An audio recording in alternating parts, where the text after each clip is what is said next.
الرحمن الرحیم وجاءوا اباہم عشاء یبکون۔ یوسف علیہ السلام کے بھائی اپنے والد کے پاس آئے عشاء کے وقت، یبکون رو رہے تھے۔ قالوا یا ابانا انا ذهبنا، کہنے لگے ہمارے والد ہم گئے تھے، نستبق، دوڑ میں مقابلہ کر رہے تھے، اور ہم نے یوسف کو عند متاعنا، اپنے سامان کے قریب چھوڑ دیا تھا، فاکلہ الذئب، بھیڑیے نے آ کے اس کو کھا لیا۔ وما انت بمؤمن لنا ولو كنا صادقین، اور ہمیں پہلے سے پتہ ہے کہ آپ ہماری بات کو نہیں مانیں گے اگرچہ ہم کتنا ہی سچ کیوں نہ کہہ رہے ہوں۔ دیکھیں یہ بھی کیسی ایک بات ہے نا کہ کتنا بڑا ظلم کیا اور کتنے کانفیڈنس کے ساتھ اپنا حق پر ہونا بیان کر رہے ہیں۔ وجاءوا علی قمیصہ بدم کذب، اور ایک اور چالاکی انہوں نے کی کہ ایک جھوٹا خون، کہیں سے بھی کسی جانور کا کوئی خون وون لے کے یوسف علیہ السلام کے کرتے پہ لگا دیا اور جھوٹا خون لے کر آئے۔ قال بل سولت لکم انفسکم امرا، یعقوب علیہ السلام نے فرمایا نا نا نا نا نا، تمہارے نفسوں نے تمہارے لیے کچھ معاملہ گھڑ لیا ہے، ایک کہانی بنا دی ہے تم نے۔ سوال پیدا ہوتا ہے یعقوب علیہ السلام نے کیسے یہ بات کہہ دی کہ تمہارے نفسوں نے تمہارے لیے کہانی گھڑ دی ہے، حالانکہ انہوں نے تو اپنی آنکھوں سے دیکھا نہیں تھا۔ اس کا جواب یہ ہے کہ بعض دفعہ کوئی چیز انسان دیکھتا نہیں ہے لیکن بہت مضبوط قرائن ہوتے ہیں، ان قرائن کی بنیاد پہ بھی فیصلہ کیا جاتا ہے۔ اس کی مثال ایسے جیسے آپ نے کسی انسان کو قتل ہوتے ہوئے خود اپنی آنکھوں سے نہیں دیکھا، لیکن آپ نے دیکھا کہ زید گھر میں گھسا ہے اور اس کے ساتھ بکر بھی تھا، اور پھر بکر جو ہے وہ بھاگتا ہوا نظر آیا اور اس کے کپڑے خون آلودہ ہیں اور گھر سے بھاگتا ہوا جا رہا ہے اور ہاتھ میں اس کے چھو رہا ہے۔ تو تمام فقہاء کا اتفاق ہے کہ آپ یہ گواہی دے سکتے ہیں کہ بکر نے زید کو قتل کیا ہے، اس لیے کہ چھورا بھی اس کے ہاتھ میں ہے اور خون بھی اس کے ہاتھ میں، اور اس کا بھاگنا، یہ سارے مضبوط قرائن ہیں اس بات کے کہ اس کے علاوہ اور کون قاتل ہو سکتا ہے، اور دو بندے ہی گھر میں تھے، تیسرا کوئی تھا نہیں۔ تو گواہی جیسے مشاہدے پر دی جاتی ہے اپنی آنکھوں سے دیکھ کے، اسی طرح بہت شدید اور مضبوط قرائن جب کسی چیز کے ہوتے ہیں تو بھی انسان کے لیے گواہی دینا جائز ہے، لیکن ہوائی باتیں نہ ہوں، توہم پرستی نہ ہو، وہمی نہ ہو، بدگمانیاں نہ ہوں، بہت مضبوط قرائن ہوں۔ تو یعقوب علیہ السلام بہت طویل عرصے سے دیکھ رہے تھے کہ یہ کیسے بھائیوں کے ساتھ، یوسف کے ساتھ یہ ان کا حسد کا معاملہ ہے، بہت عرصے سے نوٹ کر رہے تھے، اور ان کو یہ خطرہ بھی تھا کہ مجھے غم ہے کہ تم یوسف کو تفریح کے لیے لے کے جاؤ گے اور کہیں بھیڑیا اس کو کھا نہ لے۔ اور پھر انہوں نے قسمیں اٹھائیں تو یعقوب علیہ السلام تھوڑا سا خوف زدہ ہو گئے تھے، لیکن خیال یہ تھا کہ جب اتنی قسمیں اٹھا کے جا رہے ہیں تو ان کو اپنی عزت کا بھی خیال ہوگا، لیکن بہرحال جو ہونا تھا ہوا، اس لیے انہوں نے بڑے کانفیڈنس کے ساتھ کہا بل سولت لکم انفسکم امرا، تمہارے نفسوں نے تمہارے لیے کچھ گڑھ لیا ہے، فصبر جمیل، پس میرے اوپر صبر ہے جمیل۔ میں نے بتایا تھا نا صبر جمیل وہ خوبصورت صبر، عمدہ صبر، وہ صبر جس میں اللہ سے ذرہ برابر بھی شکایت نہ ہو، کوئی انتقام نہ ہو۔ تو یعقوب علیہ السلام نے یہ کیوں کہا؟ اس لیے کہ ان کے پاس اس کے علاوہ کوئی آپشن ہی نہیں تھا، کیا کر لیتے، بیٹے ہیں اپنے، اور پھر کوئی گواہ بھی نہیں ہے، کوئی ثبوت بھی نہیں ہے جو پیش کیا جا سکے، تو غم سہنے کے علاوہ ان کے پاس کوئی راستہ نہیں تھا۔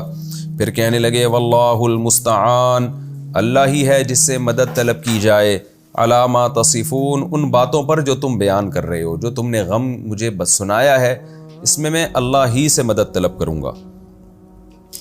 علمی نکات میں انشاءاللہ میں اس کا تجزیہ کروں گا۔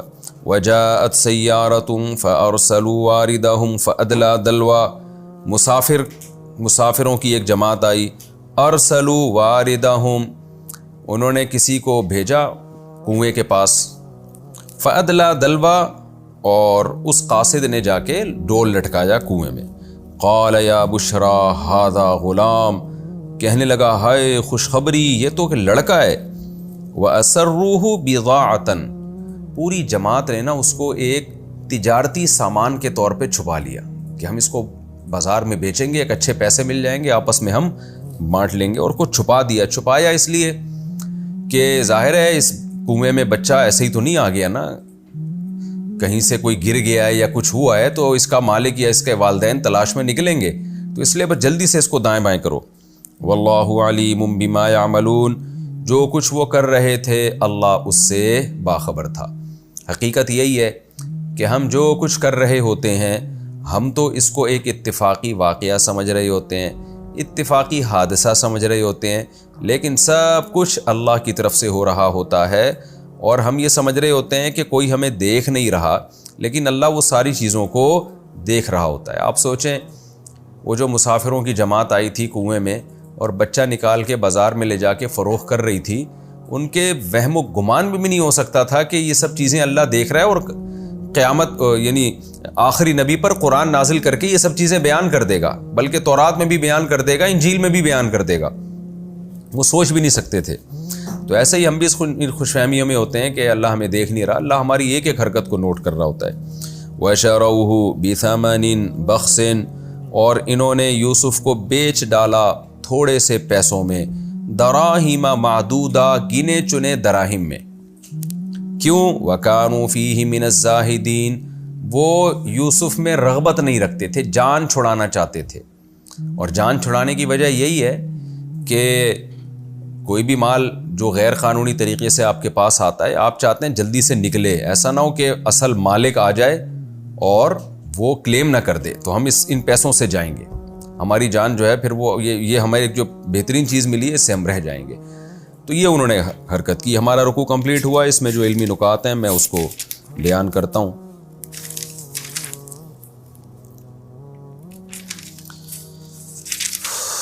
لقد کان فی یوسف و اخوتہ آیات للسائلین، اللہ نے یہاں سے سورہ یوسف کے دوسرے رکوع کا آغاز کیا۔ پہلی بات کہ اللہ نے بتا دیا یوسف اور اس کے بھائیوں میں بہت ساری نشانیاں ہیں، بہت ساری باتیں ہیں، بہت ساری عبرت کی باتیں ہیں، تو ہم ان عبرت کی باتوں کو انشاءاللہ سیکھنے کی کوشش کریں گے، کیونکہ اللہ نے تمہید کے طور پہ بیان کر دیا کہ اس کو واقعے کے طور پہ نہ لینا، بلکہ اس میں بہت سارے اسباق ہیں۔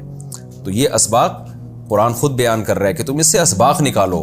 ایک واقعے کو ایک کہانی سمجھ کے سن لینا یہ کوئی بات نہیں ہوتی، قرآن کوئی کہانیوں کی یا واقعات کی کتاب نہیں ہے۔ پہلا سبق کیا ملتا ہے؟ جب انہوں نے یوسف کے بارے میں کہا کہ یوسف اور اس کا بھائی ہمیں زیادہ محبوب ہے اپنے باپ سے، وَنَحْنُ عُصْبَةٌ، اور ہم ایک مضبوط جماعت ہیں۔ اس سے کیا سبق ملتا ہے ہمیں؟ کہ جو دیندار لوگ ہوتے ہیں نا، ان کی اولاد سے محبت کی بیس یہ نہیں ہوتی کہ یہ بچہ ہمارے کتنے کام کا ہے، بلکہ اولاد سے محبت کی بیس یہ ہوتی ہے کہ بچے میں کیا کوالٹی ہے۔ مثال کے طور پر آپ کی اولادوں میں ایک بچہ دیندار ہے، اطاعت گزار ہے، لیکن وہ بیچارہ معاشی لحاظ سے یا جسمانی لحاظ سے کمزور ہے، ماں باپ کی ایسی خدمت کر نہیں سکتا۔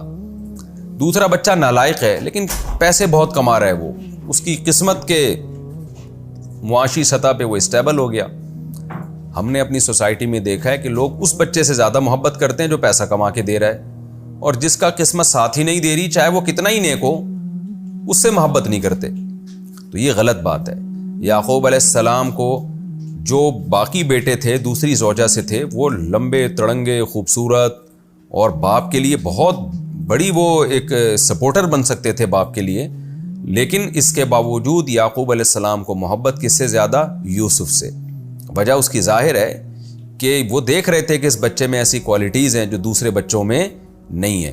تو یہ بھی انسان کے ایک نمبر ہونے کی اور اچھی صفت کی علامت ہے کہ وہ اپنی اولادوں میں محبت کی جو بیس ہے، اس بیس کو، وہ بیس اچھی بیس ہونی چاہیے، وہ صرف مفاد پرستی کی بیس نہیں ہونی چاہیے۔ دوسری بات ہمیں اس سے یہ بھی سبق ملتا ہے کہ حدیث میں آتا ہے اولاد میں برابری کرو، جیسے انسان کی زیادہ ازواج ہوں تو ان میں برابری کا حکم ہے، تو اولاد میں بھی برابری کا حکم ہے۔ لیکن جیسے ازواج کے بارے میں شریعت کا حکم یہ ہے کہ کسی سے محبت انسان کو زیادہ ہو سکتی ہے، یہ غیر اختیاری چیز ہے۔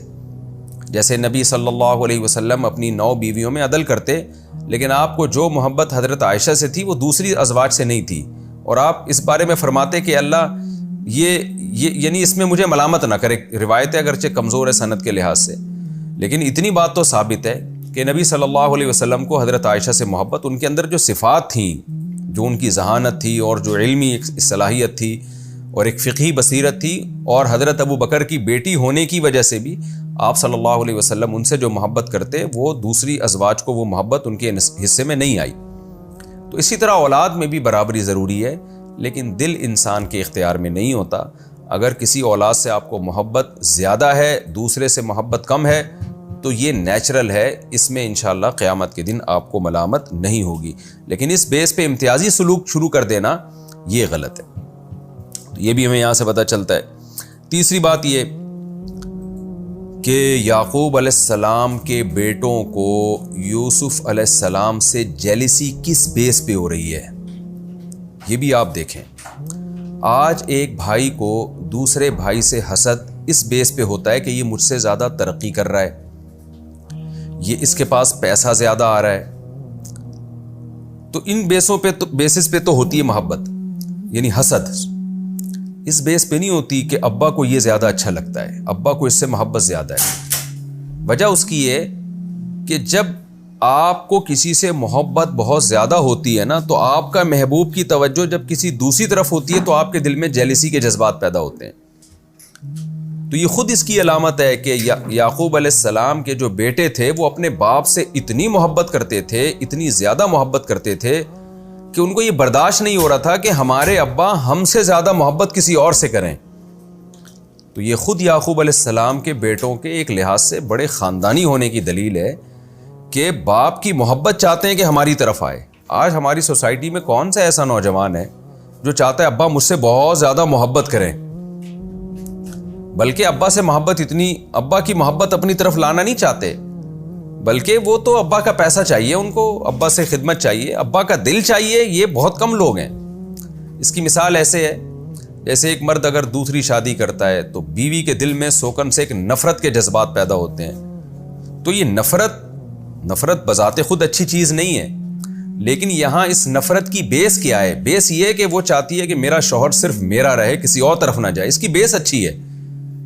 یہی وجہ ہے کہ حضرت عائشہ رضی اللہ تعالی عنہا جب پیغمبر صلی اللہ علیہ وسلم نئی شادی کرتے تھے تو امی عائشہ رضی اللہ تعالی عنہا کو خوشی نہیں ہوتی تھی اس پہ، بلکہ امی عائشہ کے سامنے آپ صلی اللہ علیہ وسلم کسی زوجہ کی تعریف بھی کرتے نا تو امی عائشہ کو بڑا غضب آتا تھا. مشہور حدیث ہے نا، صحیح حدیث ہے، حضرت خدیجہ رضی اللہ تعالی عنہا کی حضرت نبی صلی اللہ علیہ وسلم نے حضرت امی عائشہ کے سامنے تعریف کی تو امی عائشہ کو غضب آیا اور انہوں نے کہا یا رسول اللہ، اللہ نے آپ کو جوان عورتیں نکاح میں دے دیں، آپ کیوں اس بڑھیا کو یاد کرتے ہیں جس کے جبڑے سرخ ہو چکے تھے؟ تو غضب آیا نا حضرت عائشہ کو. تو بذات خود تو یہ غضب یا یہ نفرت اچھی چیز نہیں ہے، لیکن اس کی بیس کیا ہے؟ اپنے شوہر کی محبت کو اپنی طرف کھینچنا. تو یہ علامت ہے. جب انسان کو کسی سے جذباتی محبت ہوتی ہے تو وہ چاہتا ہے کہ اس کا دل میری طرف ہی رہے. تو عورت کے لیے اپنے شوہر سے جذباتی محبت ہونا اچھی بات ہے، تو بیٹوں کے لیے اپنے باپ کے لیے یہ محبت کے جذبات یہ بذات خود بہت اچھی چیز ہے. ہاں یہ ضرور ہے کہ آپ اس محبت میں حدود کو کراس نہ کریں، خدا کی نافرمانی نہ کریں. جیسے حضرت سودا رضی اللہ تعالی عنہ کے بارے میں ایک دفعہ حضرت عائشہ نے قد کے بارے میں ان کے کہہ دیا کہ چھوٹے قد کی ہیں، ٹھگنی ہیں، اس طرح کے الفاظ استعمال کیے، توہین کی. تو نبی صلی اللہ علیہ وسلم غضبناک ہو گئے، آپ نے ان کو تنبیہ فرمائی. تو وجہ کیا تھی کہ بھئی یہ لمٹ جو ہے نا، کسی کی غیبت کرنا اس میں جائز نہیں ہے. تو آپ حضرت عائشہ رضی اللہ تعالی عنہ کو بھی احساس ہوا اپنی غلطی کا. تو یہاں بھی ایسا ہی ہے کہ یعقوب علیہ السلام کے جو بیٹے بہرحال پیغمبر کے بیٹے تھے، تو ان کے دل میں اپنے باپ سے محبت کے کیسے جذبات تھے کہ ہم اپنے باپ کا دل اپنی طرف دیکھنا چاہتے ہیں، ہم نہیں چاہتے کہ ہم سے ہٹ کے کسی اور طرف زیادہ چلا جائے. تو یہ بھی ایک جرم تو کیا انہوں نے، اب بھائی کو کنویں میں ڈال دیا، اور بہت بڑا جرم. اس جرم کو تو ظاہر ہے قرآن بھی جرم کہہ رہا ہے اور بعد میں انہوں نے بھی توبہ استغفار کی. لیکن اس جرم کی بیس کیا ہے؟ بیس پیسہ نہیں ہے، دولت نہیں ہے، شہرت نہیں ہے، بلکہ اس کی بیس یہ ہے کہ باپ کی محبت کو اپنی طرف لانا. آج چونکہ گھروں سے دین بالکل نکل گیا ہے اور لبرلزم سوسائٹی میں آ رہا ہے، تو آج کی اولادوں کو اس کی کوئی پرواہ نہیں ہوتی کہ ابا ہماری طرف ہیں یا اس کی طرف ہے. ابا بے شک اس کی طرف ہوں، پیسہ ہمیں دے دیا کریں تو بس پھر خوش ہو جائیں گے اس پہ. ان ابانا لفی ضلال مبین. بیٹوں نے کیا کہا کہ ہم مضبوط جماعت ہے اور ابا یوسف سے محبت زیادہ کرتے ہیں، تو ہمارے ابا کھلی غلطی میں پڑے ہوئے ہیں. یعقوب علیہ السلام کے بیٹے پیغمبر تھے، پیغمبر کے بیٹے تھے اور مومن تھے. تو مومن کا کسی پیغمبر پر اعتراض کرنا یہ کفر ہے. اگر آپ کسی پیغمبر کے بارے میں کہہ دیں یہ انہوں نے غلط کیا، یہ صحیح نہیں کیا، تو یہ تو ظاہر ہے پیغمبر پر اعتراض تو اللہ پہ اعتراض ہو گیا نا، کیونکہ پیغمبر اپنی مرضی سے کچھ بھی نہیں کرتے. تو یہاں بھی ایک علمی نقطے کی بات ہے کہ بیٹے اپنے والد کے بارے میں کہہ رہے ہیں کہ ہمارے ابا غلطی پر ہیں، لیکن اس کے باوجود بیٹوں کی اس جو اسٹیٹمنٹ ہے، یہ تبصرہ ہے، اس کی وجہ سے بیٹوں پہ کفر کا فتویٰ آج تک کسی مفسر نے نہیں لگایا، اور وجہ اس کی ظاہر ہے کہ ظاہر ہے پیغمبر پر اعتراض وہ تو کفر ہے، لیکن یہاں انبیاء اپنے والد پر اعتراض پر کفر کا فتویٰ کیوں نہیں لگا؟ اس کی وجہ یہ ہے کہ وہ یہ جو غلطی ہے نا، یعقوب علیہ السلام کے بارے میں کہہ رہے تھے کہ اس کی طرف توجہ زیادہ، ہماری طرف توجہ کم، تو یہ اس کو اجتہادی غلطی سمجھ رہے تھے، اجتہادی۔ پیغمبروں سے اجتہادی غلطی ہو سکتی ہے، یہ اہل سنت والجماعت کا عقیدہ ہے۔ بعض دفعہ اللہ کی طرف سے وحی آنے میں تاخیر ہوتی ہے، پیغمبر خود فیصلہ کرتے ہیں اپنی عقل سے، اپنی فراست سے، اس میں ان سے غلطی کا امکان ہوتا ہے، کیونکہ وہ بھی انسانوں کی طرح ایک انسان ہے، بشر ہیں، اور بشر سے خطا کا امکان ممکن ہے۔ گناہ نہیں ہو سکتا پیغمبر سے، اجتہادی غلطی ہو سکتی ہے، لیکن پیغمبر کی اجتہادی غلطی میں اور ایک عام آدمی کی اجتہادی غلطی میں فرق کیا ہے کہ پیغمبر اگر اجتہادی غلطی کرتے ہیں تو اس پر اللہ ان کو قائم نہیں رہنے دیتا، بلکہ اس کی تبدیلی کروا لیتا ہے، اللہ کریکشن کروا دیتا ہے، ان کی اصلاح کر دیتا ہے، تاکہ لوگ اس غلطی میں ان کو فالو نہ کریں اور وہ درست ہو جائیں، درست کر دیتا ہے اللہ تعالیٰ، ان کو صحیح رہنمائی کر دیتا ہے۔ تو یہ بھی ہمیں ایک علمی نقطے کی بات پتہ چلی کہ اہل سنت والجماعت کے جو عقیدہ ہے اس کی بھی اس سے تائید ہوتی ہے کہ پیغمبر سے اجتہادی غلطی کا امکان ہے، لیکن اللہ کی طرف سے اس کی اصلاح ہو جاتی ہے۔ چوتھی بات یہ بھی پتہ چلی کہ آج کل جو بات بات پہ ہمارے ہاں فتوے لگا دیے جاتے ہیں، ذرا سی کسی نے کوئی بات کی، اس کا سیاق و سباق نہیں دیکھتے اور فوراً اس پہ فتویٰ لگا دیتے ہیں، یہ طریقہ بھی غلط ہے۔ جب بھی کوئی شخص بات کرے گا، اس سے اس کی بات کا مفہوم پوچھا جائے گا کہ آپ کی کیا مراد تھی۔ جیسے یعقوب علیہ السلام کے بیٹوں نے کہہ دیا ہمارے ابا کھلی غلطی میں پڑے ہوئے ہیں، تو اب وہاں یعقوب علیہ السلام یا کسی بھی بھائی نے فوراً فتویٰ نہیں لگایا کہ جس نے یہ بولا ہے کہ ابا کھلی غلطی میں، وہ دائرہ اسلام سے خارج اور اس کا نکاح بھی ٹوٹ گیا، ایسی کوئی بات نہیں کی ہے۔ وجہ اس کی یہ تھی کہ بھائی وہ سمجھتے تھے کہ یہ کیا کہنا چاہتا ہے۔ تو آج ہمارے ہاں جو فتووں میں جلد بازی ہوتی ہے، بلکہ اس سے زیادہ بنی اسرائیل میں جو ہے نا، بنی اسرائیل کے واقعات میں تو ہمیں اس سے بھی زیادہ وضاحت ملتی ہے کہ کفر کا فتویٰ لگانے میں بہت احتیاط کی گئی ہے۔ بنی اسرائیل نے موسیٰ علیہ السلام پر کیسے کیسے اعتراضات کیے تھے، کیسے تنگ کیا ان کو۔ کہیں بھی موسیٰ علیہ السلام نے ان کو یہ نہیں کہا کہ تم کافر ہو گئے ہو، تم اسلام سے خارج ہو گئے ہو، بلکہ غضبناک ہوتے تھے، ان کی اصلاح کی کوشش کرتے تھے۔ تو یہ جو ہمارے ہاں کفر کے فتووں میں جلد بازی سے کام لیا جا رہا ہے، یہ بھی قابل اصلاح چیز ہے، یہ بھی ہمیں یہاں سے سبق ملتا ہے۔ آگے انہوں نے کہا اقتلوا یوسف واطرحوه ارضا یخل لکم وجہ ابیکم، یہ دیکھیں یخل لکم وجہ ابیکم، یوسف کو قتل کر دو یا کہیں دور زمین میں ڈال دو تاکہ تمہارے لیے تمہارے ابا کا چہرہ خالی ہو جائے، ابا صرف تمہارے ہو جائیں۔ یہ وہ بات ہے جو میں بار بار ریپیٹ کر رہا تھا کہ کس قدر ابا سے محبت اور غیرت ابا کے معاملے میں، کہ ابا کا چہرہ تمہارے لیے خالی ہو جائے، یعنی باقیوں سے ہٹ جائے۔ دل چاہیے تھا انہیں ابا کا، اور آج دل نہیں چاہیے، آج ابا کی جیب چاہیے لوگوں کو۔ وَتَكُونُوا مِن بَعْدِهِ قَوْمًا صَالِحِينَ، اس میں علمی نقطے کی بات ہے کہ جب بھی کوئی انسان گناہ کرتا ہے نا، یہی سوچ کے کر رہا ہوتا ہے کہ میں بعد میں توبہ کر لوں گا۔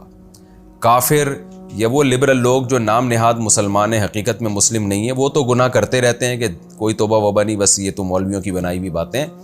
لیکن مسلمان جو گناہ کرتا ہے تو وہ کیا سوچ کے کرتا ہے کہ میں بعد میں توبہ کر لوں گا۔ تو یہ جذبہ جو ہے، جو بڑا غلط جذبہ ہے، یہ بڑے بڑے گناہوں کا ارتکاب کروا دیتا ہے انسان سے۔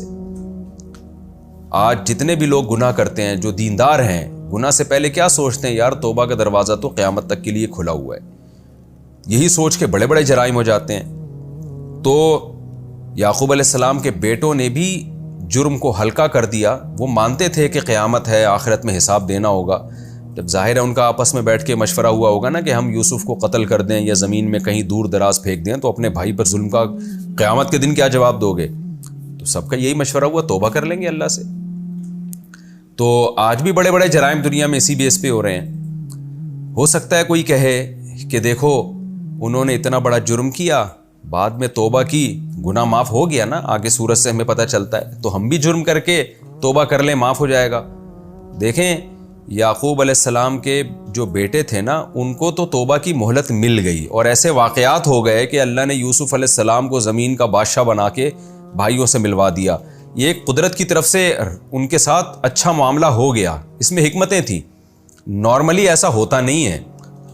یہ تو ان کے ساتھ ہو گیا نا. نارملی تو ایسا ہی ہوتا ہے, کوئی اپنے بھائی کو کنویں میں ڈال کے آ جائے تو بس آ جائے, وہ بھائی غائب, اب قیامت تک نہیں ملے گا اپنے باپ سے.